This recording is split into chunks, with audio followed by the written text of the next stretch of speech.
We're continuing our conversation on AI power players shaping the future with Scott Hart.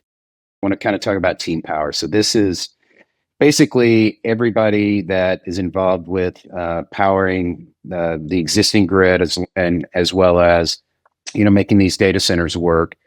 And with that, you have a lot of different business models, but in general, trying to align the risk tolerances there and capabilities seems to be another problem with state level regulations.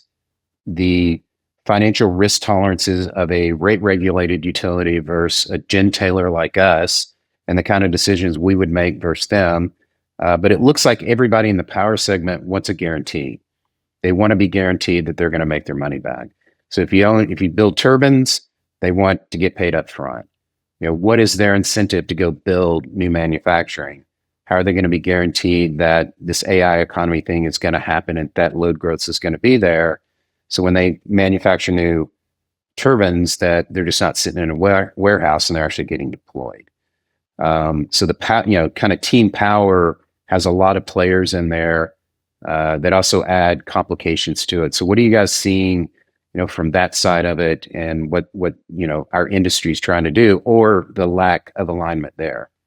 I think you're right. I mean, what we're hearing from, obviously we're not in the vertically regulated markets, but we are hearing from our, partners that are in some of those markets. Just the utilities want, that financial certainty. Even when you sign up for that, we're hearing stories that data centers have been built out and they still can't get power to some of those data centers. And so there's a whole nother kind of set of challenges there in the regulated markets, the non-competitive markets. In the competitive markets, Scott, like you touched upon with the turbine manufacturers, I think they want certainty. They want certainty around that, the turbines that they're gonna sell to us or others are gonna get used. That they're gonna there's gonna get put into use. And so there's a real focus, I think, on just aligning kind of strategies with the suppliers to ensure that happens. And so we've got the development team is very, very focused on that. Yeah, Travis, are you seeing anything in the regulatory space where, I mean, clearly the power industry lobbies, they've got, folks at the state level and federal level. Are you seeing anything there around that would suggest alignment from all these different business models on how the power industry actually works? Is there anything happening in that space? Yeah, I mean, in order to get this to work right, you need the supply of the commodity, supply of energy, and you need access to the grid and some kind of reliable transmission service. So those two things, are separate in the markets where we work, and it can be difficult to line them up for sure. And no matter, even in the places where we work, where there's a competitive market for supply, you still are dependent upon the owner of the grid, kind of a local monopoly for grid service. This is one of the reasons why people tried to chase behind the meter to kind of arbitrage around the risk of that delay. And, good for them, but it hasn't really worked. Yeah. There's no way around, trying to get a connection to the grid. So I think a big part of this is just, getting a bit of a fire lit under those transmission and distribution utilities. Some of them are more interested in serving this load than others, because they realize that they want demand growth on their system, that the economic development of the region is tied for it. There's local political support for this. So those are the places to look for in terms of where alignment might be achieved. And then on the competitive side, I mean, on the supply side, I think the competitive markets ultimately do have a big advantage, because the data centers can go out and ask companies like ours and our rivals to sharpen our pencils and try to bring them a product that works to appropriately contain the risk reward for both sides of that agreement. So it's a little bit more messy, but I think speed to market will ultimately be obtained in places that allow competition on that commodity supply side, while also having a speed to market sort of commitment and philosophy from the regulated side. Travis, when we talk about speed to market, Scott and I often talk about like a speed pass, in terms of, trying to move through the utility interconnection queues faster. If you've got, the right site and, it's backed by, a credit worthy entity and there's equipment, there's even a generation story.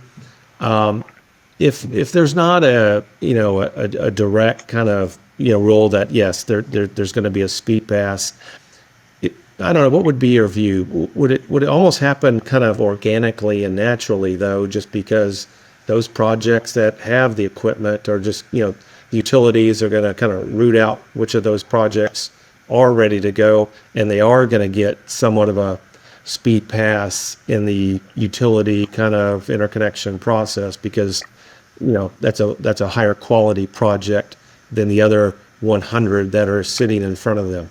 Well, you would like to think that's the way it would work, but not necessarily. These are very kind of rules-bound institutions, and like we were talking about a little bit before, there is this policy of first in time, first in right, that tends to govern these interconnection queues. So there should be policies to better allocate the scarce capacity of the grid, but those do not necessarily exist.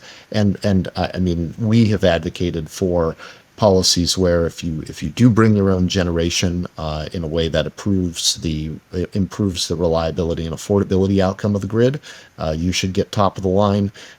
If you're a flexible demand, if you sign up for a demand response product, Right. that doesn't impose the same reliability conditions on the grid, you should also get further ahead in line.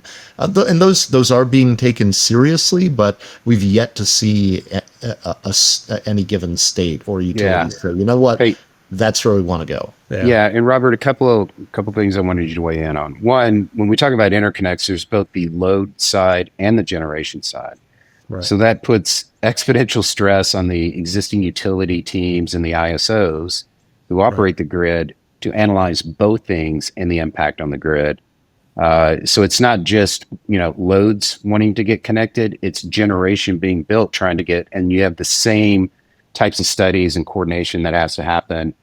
So those queues are just massively increased. And, we hear and think that if you try to build a new power plant, let's say a gas plant somewhere, how many years before that plant's online and producing electricity?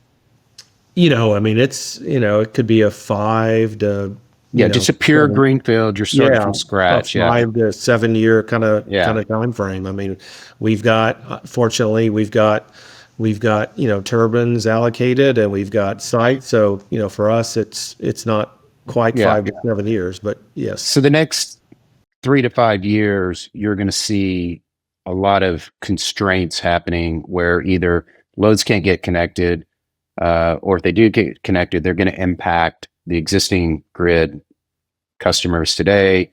So this confluence period over the next 3 to 5 years, I feel like is going to be really important. So I need to pivot.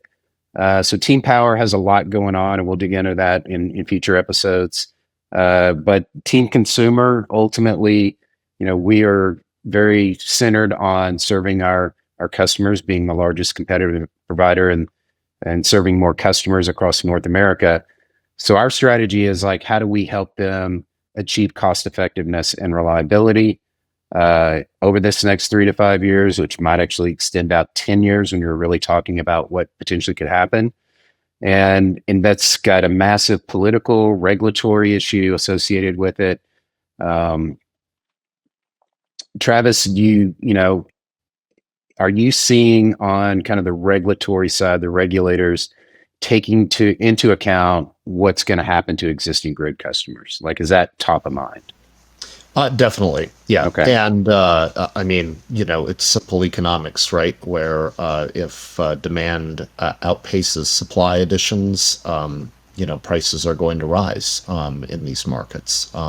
So that they're very attentive to that. We haven't seen any massive state policy interventions yet around that subject. Though we have seen some restrictiveness about some of these behind the meter deals that would be poised to kind of hoover up existing generation capacity, though that doesn't prevent these kind of front of the meter deals you're seeing some of the existing nuclear units enter into. But I mean, I would imagine there's going to be a time, especially in some of the blue states, candidly, that went out of their way to subsidize, for example, existing nuclear capacity just a few years ago, where they stop and say, wait a minute, we didn't shovel out a bunch of consumer money to support these units just to see them turn around and be pointed at data center growth, Right. and be removed from the supply stack that's supplying our customers, the people who subsidize them. So, stay tuned, because it just seems inevitable to me. But I think it behooves everyone in the industry to try to get ahead of that by being supportive of supply additions. Yeah. So we'll get into SB6. That's a Texas state bill that was passed. It is yet to be signed or whatever happens next. But I think there's high confidence. It does provide a little bit of a template, and ultimately, it really requires the data centers to be a good grid citizen. And I think that's one of the other conflicts that has been going on. Traditionally, a data center got grid connected, they had some backup generation, and they went about their way. But because these loads are so much larger and their impact economically and reliability, and we shouldn't forget that, because we've had these major winter events, whether it was in Texas with Uri or Elliott in the Northeast, that are real and happening more frequently, and people aren't very happy when they don't have electricity. So it's not just the cost element; it's also the grid reliability. That puts a lot of stress on someone we hadn't even really talked about, which is our ISO operators. So these are the ISOs are the guys that operate the grid every day. Their principal job is to keep the lights on. But in many markets, they also manage and execute the competitive markets, so that we have auctions and things like that. What are you guys hearing and seeing from kind of the ISO approach, and how nervous are they about maintaining reliability while also enabling the load growth? Yeah. Well, it's their job to be nervous. Yeah. And so they're very nervous. But they're I think they're coming up with some creative ideas. And just in terms of Texas, one of the things we saw with winter storms in Texas is that when you did have blackouts, some large customers who were directly connected to the transmission grid didn't get their fair share, basically, Right. Of outages. They couldn't be turned off because the transmission grid needed to remain stable. And therefore, unfortunately, residential customers, small commercial customers, took some of the brunt of that. So one of the things ERCOT has done is be very supportive of one of the provisions within the Texas legislation you were mentioning, Scott, that allows kind of an orderly unloading or back down of data center loads in advance of an event, so we can make sure they take their fair share of outages and be paid for it in certain circumstances when that occurs, to relieve stress on the grid.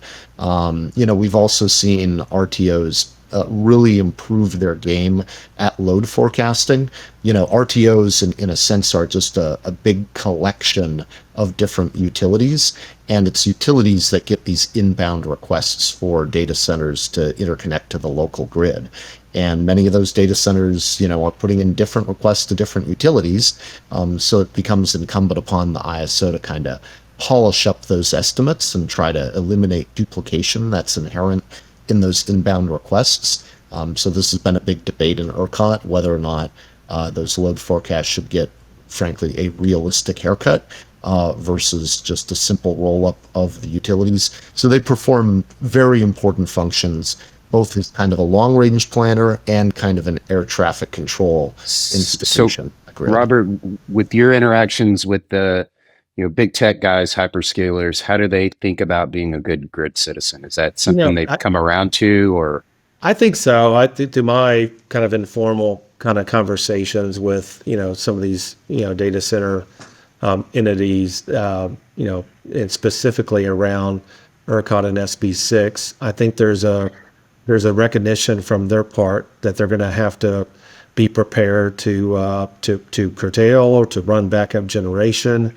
I don't know what that's going to look like, but at least initially, it sounds like they are somewhat accepting of it, and they're not shying away from ERCOT. They're focused on ERCOT, even with headed towards an SB6 type of framework. So I think it's positive, and hopefully, if we get a lot of that kind of participation in the market, we can grow the data center market here in ERCOT. There could be those, 10, 20, 50 hours a year where there's, some type of, curtailment event that is sent out. But I think they get it. So. Right. So from a consumer point of view, Travis, traditionally we've had demand response programs, and that was one way that they could participate in emergency events for the grid, get paid for reducing their load, and prevent rotational outages or even potentially blackouts. And now we're kind of the cool kids are calling it virtual power plants, and you're seeing more and more activity around trying to not only work with large loads, but all the way down to residential to do things to effectuate and free up capacity when we're in those tight positions using the existing consumer base. I would argue that just like everything else we've talked about, it's super fragmented. We've got, misalignment with how those programs are operated and the economic incentive behind them. But if you're just sitting here looking at, you want all this load growth, VPP and demand response probably opens up the most available capacity of any of the solutions that we've talked about. And, hopefully that's something that we'll see more advancement in. Are you seeing regulators or politicians come to the realization that, this gives existing grid consumers a way to manage their costs and improve the reliability of the grid, which are both good guys in their book? Is that something you think we'll see more emphasis on? Yeah, absolutely. I mean, the grid, pretty much everywhere you look at it, is sort of the equivalent of an airplane flying half full. And there's only maybe 100 hours out of the 8,760 hours of the year where the grid is maxed out, where in order to serve another megawatt hour of energy, you would need to make a big new capital investment.